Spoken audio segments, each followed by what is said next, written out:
With so many people working from home, children are getting a first-hand look at what their parents do. And now kids can Zoom too because Fisher-Price has released a My Home Office toy, which comes with a laptop, a headset, and a plastic coffee cup. And while some parents found it super cute and clever, the Mirror is reporting that many critics find it bleak and depressing. They even said that some people have gone so far as to accuse the toy of promoting capitalism and setting back gender equality. So ladies, what are your thoughts on this toy which lets preschoolers be productive and kind of mimic what mom and dad do at home? That's exactly right, Jeannie. That's what kids do. They want what we do looks glamorous to them. I remember when, Jade was little, he loved to clean. And so I bought him a little mop, I bought him a little dustpan. Now I can't get him to unload the dishwasher, but that's a different story. So I think kids want to do what we're doing, and I think it's cute. I think it's fun if you don't. It might also teach, work ethic. Even now, a baby, can be a toddler, and already they know how to swipe a phone. They just want to do what we're doing. I think people are putting too much on it. I'd rather give them a toy than using my real laptop and my real phone for them to break it. So I that like, part. give them a little plastic thing. Let them go over there and play. Absolutely. It's all but right. I'm with you, Garcelle. Do you remember back then, you guys, the things that you would love, whether you could buy it as a setup or pretend at home, the things you would love to do? Like, I remember loving to pretend I was a librarian, and I would actually get books around the house, and I would flip them over and put the pen over it to go beep, beep, and then put a bookmark in each of them. Like all the silly things that we love doing, or like playing checkout, playing store to pretend like somebody. Yes. I feel like little girls always do that. They always are like, let's pretend and play store, and then you're just checking out things and putting them into a cart. Like those things are so fun. I still think it's fun right now to play that with kids. I remember my Easy Bake Oven.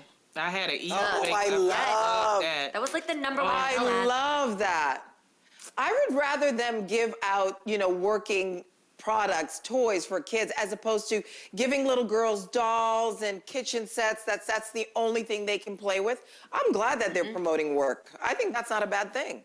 I know. Man, I wanted some of these toys so badly. I wanted the Easy Bake Oven. Never had it. If anybody wants to buy it for me currently, I'd appreciate that.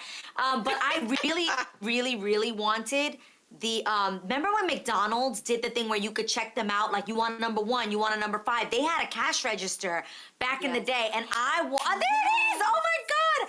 I wanted that thing so badly. I just wanted to hit that Happy Meal. That was like my dream toy. Low-key, it still is my dream toy. And I really wanted to work at the dry cleaners. And when I think about these things, I never think about them in like a sad way. I thought about it as something I really looked forward to, that I thought was incredible. Learning great work ethic. I don't think this is depressing at all. I think it is something that your kids, if they can find joy in work, that is such a beautiful thing. That's what I'm hoping that, my children will find joy in the things that they do. And work doesn't always have to be miserable and awful. Sometimes it is, but it doesn't always have to be that way. And we can also introduce work to our children as something that's rewarding and great for them to strive for. When I say I wanted to work at the cleaners, I had a bunk bed, right? But there also was a fan in my bedroom that we just didn't turn on.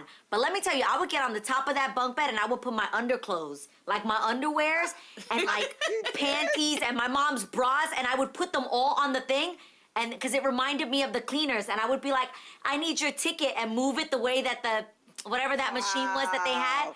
And then at the end of playing, I would load it all up, turn the fan on, and the panties would go flying all around the room. That's What hilarious. an imagination.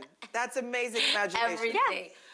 I love that. So don't keep your kids away from just enjoying their imagination and being able to play and embrace work. It looks like us ladies aren't the only ones worried about how we look on Zoom. The New York Post is reporting that many men are getting so fed up with how fatigued they look on Zoom that they've started to buy and apply makeup. That's right. They're buying concealers and creams and being told it's making them look years younger. CVS has seen a rise in sales because of this, and Google searches for men's makeup are up 80%. So ladies, what would you say to your dude if he put on a little makeup before his meeting? Why do you have to say it like that? Start with a ring light. That's Start what with I a ring light. No. And don't forget, Zoom comes with a filter too. but sometimes y'all that Zoom filter, it don't look right on certain people. That's why I had to take my cheeks be real red and rosy, and then it don't look right. It don't. You're It right. might be because of my dark tone, but on white No. people, I think it'll be okay. It's not skin sensitive, but I think a ring light can definitely help. But if a man has to wear makeup, let's say just to feel more confident, he needs a little concealer, would you guys be against that? Like, I don't mind it. I wouldn't prefer it. Yeah, I wouldn't prefer it either. I mean, if we're going out to dinner, with me and my boo, we're going to eat, I don't want you wearing makeup.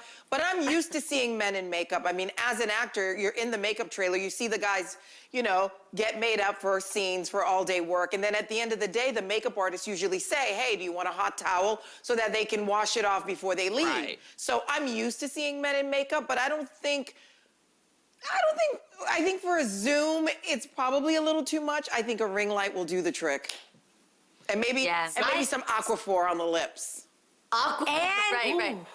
I feel bad for guys already with the amount of makeup, like Jay, that I put on his shirts and his blazers. Like, you can't help it. When you put a bit of your face on there, you're already like, damn, why did I have to do that? So now if they're doing it onto me, that would be weird. You know what I mean? Like, can you imagine a man leaning in and when he pops off, his whole face and his contours right here, you're like, yo, that's like, ugh. Now, I say look as good as you can. So if you need to do something, especially if it's a Zoom for an audition or a job or a meeting, an important meeting, do what you need to do. It's just Zoom. Now, like, I agree with you, Garcelle. Real life, you ain't got to do all that. You a dude anyway. No, real life you don't, but I think you also know. men should moisturize. Like, I'm trying to teach my boys now, like, take care of your skin, moisturize. One of them's using Proactive. So I just think that, if you start early and keep your skin moist, then I think that's halfway there. You're halfway there. I got James this retinol for men.